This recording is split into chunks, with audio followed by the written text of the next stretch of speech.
The Prophet of Allah sitting with Sahaba, sitting with the greatest ummah that ever walked the earth. The greatest ummah that ever walked the earth. Authentic hadith. And this is my opinion, or the opinion of the ulama and the mashayikh. Allah sends down Quran speaking about Sahaba. He says, I am pleased with them and they are pleased with me. The Prophet of Allah in the authentic hadith, tune in, huh? Tune in. In the authentic hadith, the Prophet of Allah sitting with Sahaba. He says to them, I see what you don't see, and I hear what you don't hear. He says, أَطَّتِ السَّمَاء وَحُكَّ لَهَا أَن تَئِطْ. He says, the heavens have squeaked, and they have every right to squeak. So Sahaba are amazed. What do you mean, O Prophet of Allah? What do you mean that the heavens have squeaked? What do you mean that the 7 heavens have squeaked? You know, my brothers, because mashallah, today we've become a people of science and logic, you know. Everything we know about astronomy is not even 1% of what's really out there. And our solar system, our galaxy, is one of millions and millions that are out there. And in our solar system alone, in our galaxy alone, one of the scholars was saying, he says, there are so many stars in our galaxy alone. I'm not going to tell you what's, ours is one of millions, so never mind the millions, our one alone. He says in our galaxy alone, there are so many stars. You know, the sun is one of the smaller stars that are in our galaxy. And the sun alone is millions and millions of times bigger than the earth. So the scholar is saying, if we were given 1 second to name every single star that is in our galaxy, you ready for this? You will need 300 trillion years and you wouldn't name every star that is in our galaxy. And all this is in Samawat al-Ula, is in the first heavens.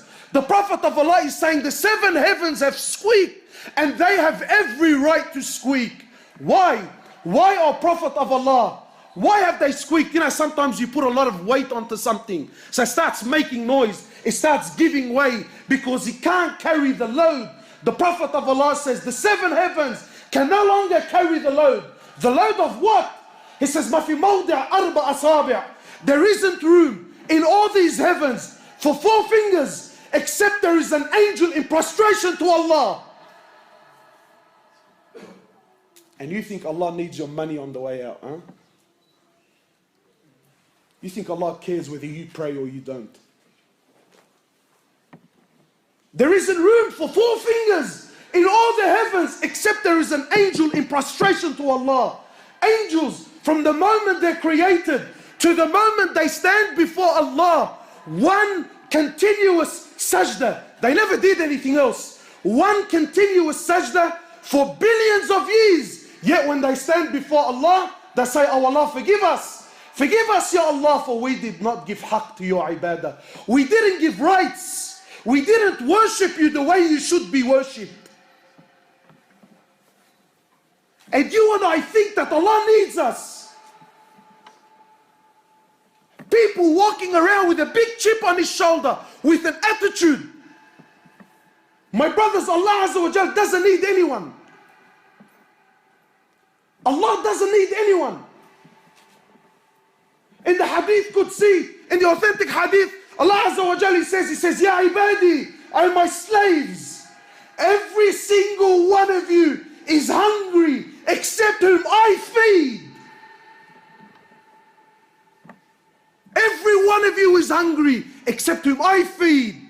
Today when you go to buy a meal, you think, I bought this meal. No, you're wrong. Allah fed you.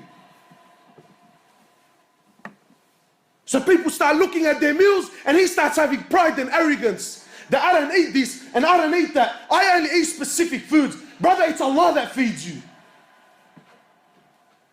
Allah says, oh my slaves, every one of you, with the exception of none, every one of you is naked except whom I clothe. Today the brother buys a Gucci hat or a Louis Vuitton bag. Allahu Akbar, but you can't give him salams anymore. You You can't give him salams. There used to be a time when, the boys used to wear Nikes. No. We don't wear Nikes anymore. We wear Lacoste and Gucci shoes and Louis Vuitton shoes because I'm a cut above the rest. And pride and arrogance, and he feels and he believes that I'm something. Allahu Akbar.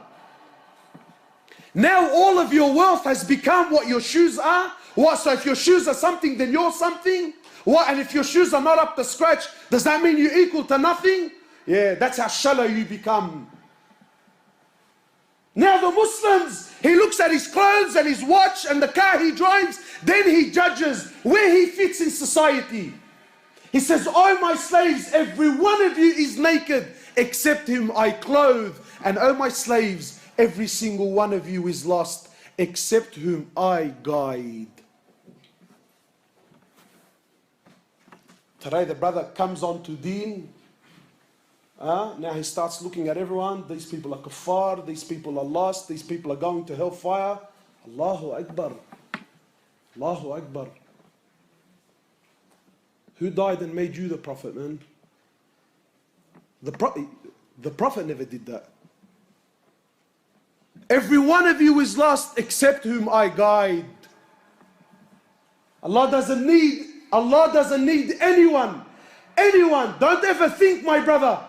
People now walking around, Allahu Akbar. The brother goes to Hajj. When he comes back, you can't call him Muhammad anymore. It's Hajj Muhammad. Brother, I've been to Hajj. So please, if you don't mind, you call me Hajj Muhammad. Really? Really? What, you think that because you performed Hajj, that you're equal to something now in Allah's eyes? Is this the arrogance you have with Allah? And people get upset. Brother, I didn't spend $10,000 and sacrifice my family for 4 weeks only to return and you call me Muhammad. That's Hajj Muhammad. The Prophet of Allah in the authentic hadith, speaking to Sahaba, speaking to the greatest ummah that ever walked the earth, speaking to your fathers, speaking to a ummah that happily gave their lives for the pleasure of Allah. People who did the utmost, the biggest sacrifices, and they deemed themselves as the most insignificant people. Today you do nothing and you think you're up there. They did everything and they thought that they were down there. The Prophet of Allah speaking to them, he says, none of you, who's he speaking to? He says, none of you will enter Jannah through your actions. None. أخي أبلغ هنا الأصحاب أني راحل مدبر سأترك زينة الدنيا وأمضي حيث لا أخبر أخي أبلغ هنا الأصحاب أني راحل مدبر